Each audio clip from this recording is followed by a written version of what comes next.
Hey, if you like the videos we make here at Crypto Comics, please consider picking up my newest superpowered novel, Nobody's Hero, available in digital and print form on Amazon.com.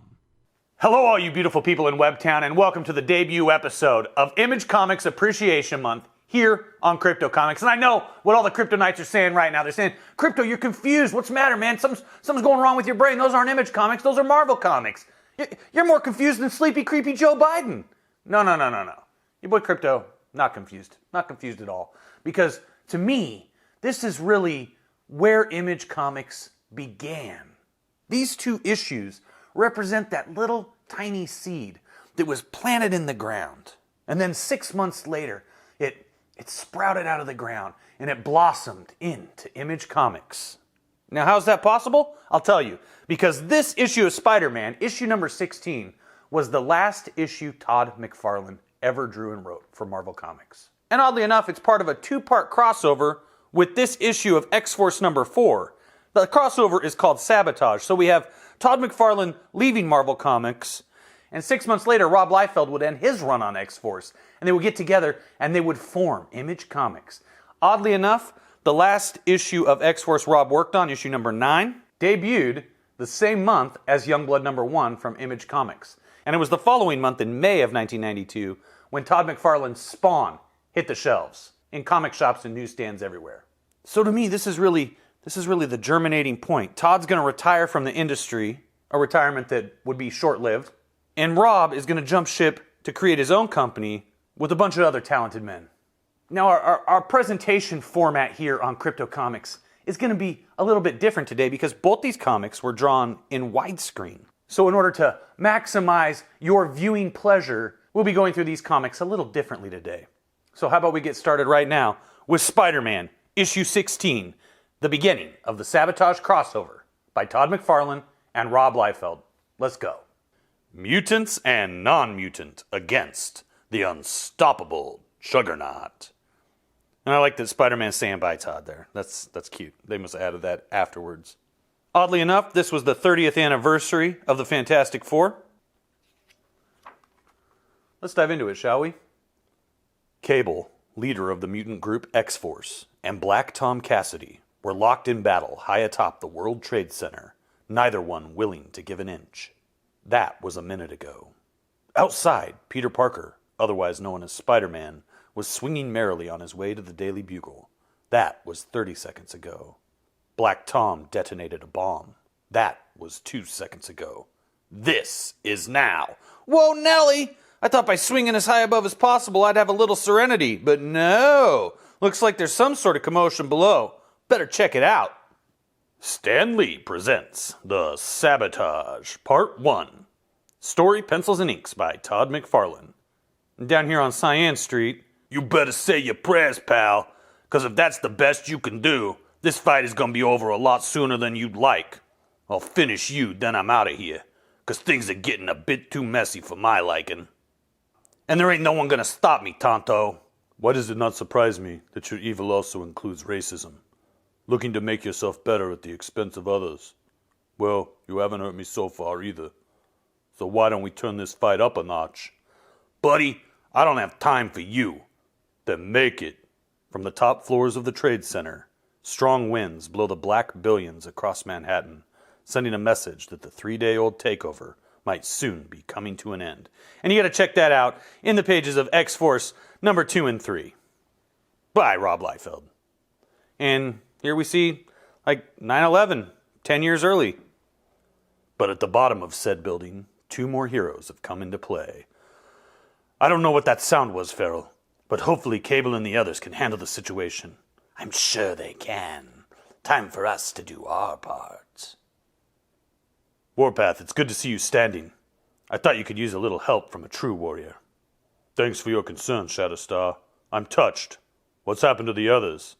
Should I or shouldn't I? Ah, dang it, I'm gonna hate myself for this. We'll worry about them later. For now, I want to see just how tough his skin is when it meets my razor-sharp claws. Farrell, no. We can't let you attack by yourself. If I couldn't stop him, what chance would you have? Way to build a confidence, Injun. Oh, we got a lot of casual racism in here. Real villains here. Real villains. On my word, prepare to... Those kids don't know what they're getting themselves into. Juggernaut is yet to be stopped dead in his tracks. When he decides it's time to go, it's time to go.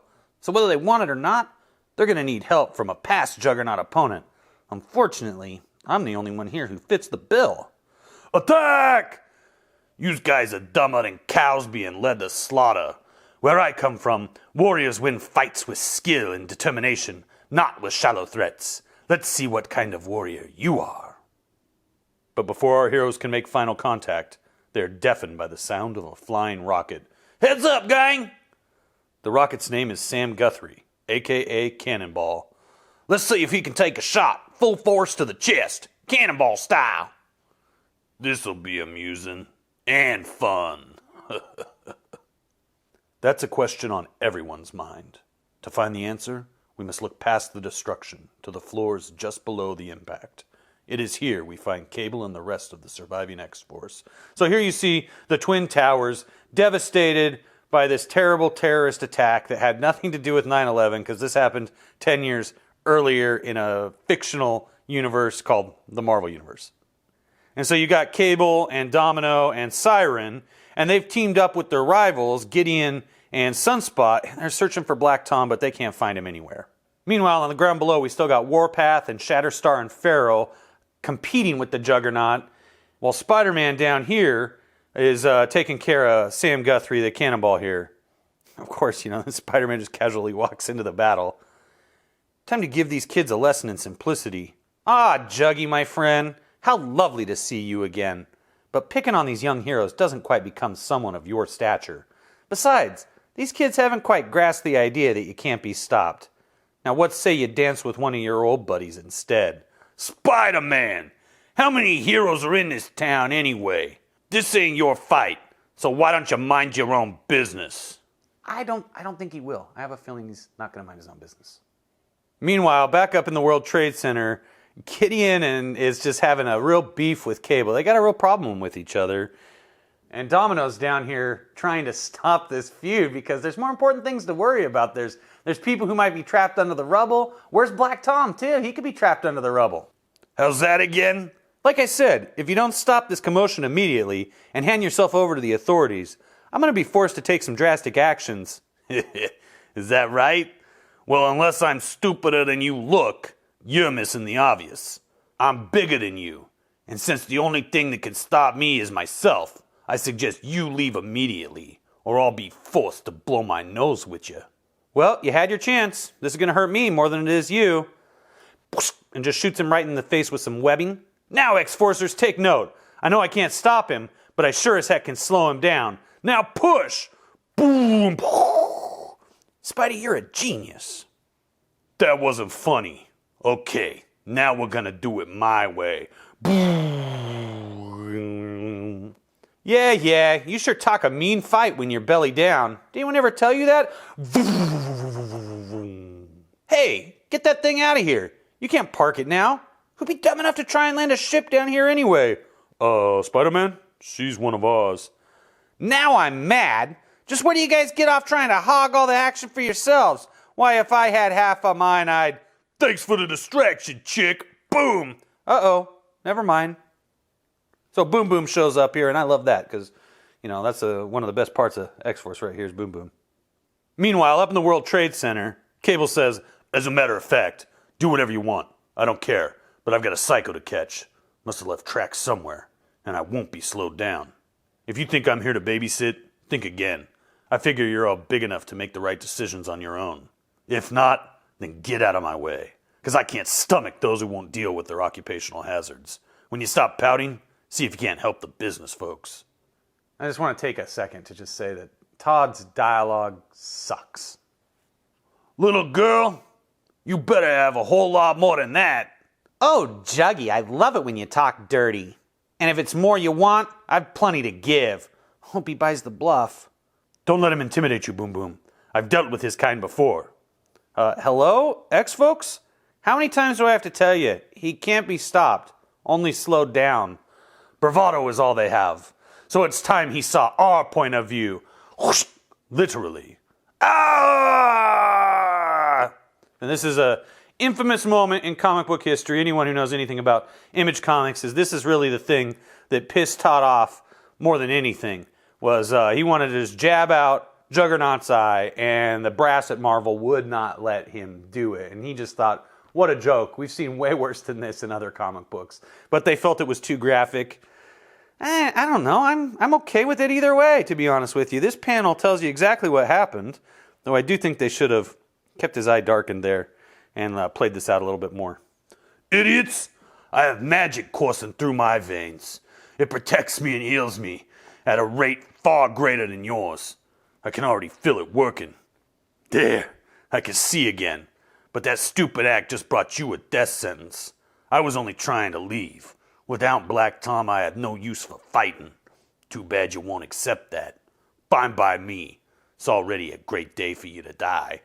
Especially Shatterstar. Wham! When I find your body, I'll rip it from limb to limb. Boom! And he just basically takes down one of the two twin towers here. A decade before Osama bin Laden and his boys did it. God rest everyone's soul who died in that tragic event.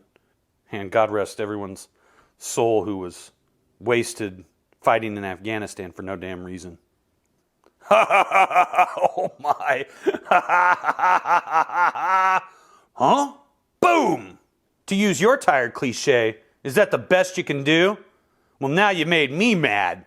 Okay, X-Force, I'm running this party now. If you want to stop him, then I'll show you how to do it. With pleasure.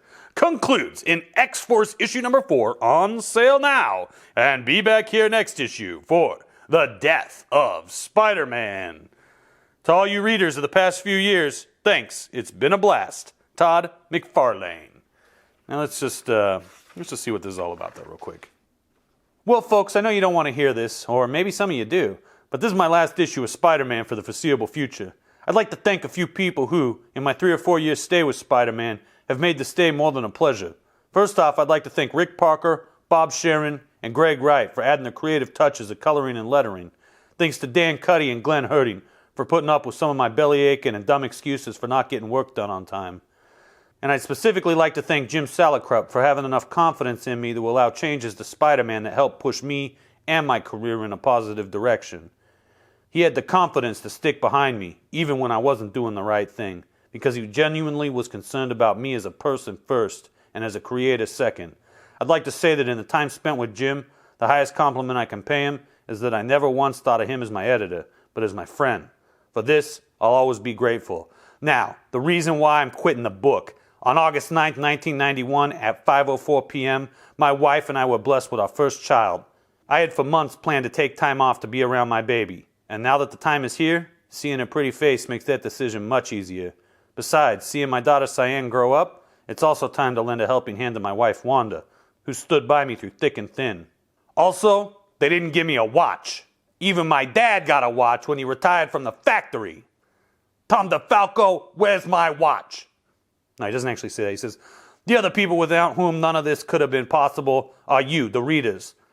I thought that as a tribute to all the loyal Spider-Man fans out there, instead of answering regular mail, I'd list the names of all of you who have written to me over the last couple of months.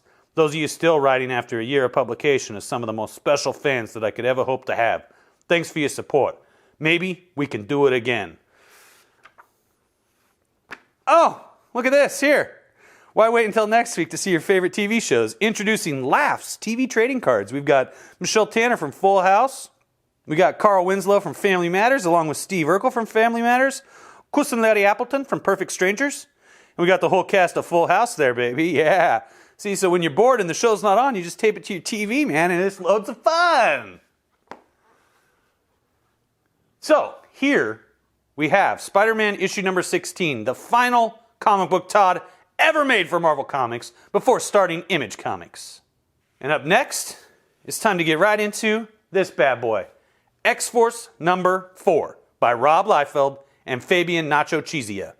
When his girlfriend is kidnapped by an aging supervillain, Noah and his roommate Cody must unite a team of unorthodox superpowered citizens to not only rescue the girl, but stop the villain's plans of world domination. In Nobody's Hero, the latest novel from your boy Crypto Comics and the Lost Library.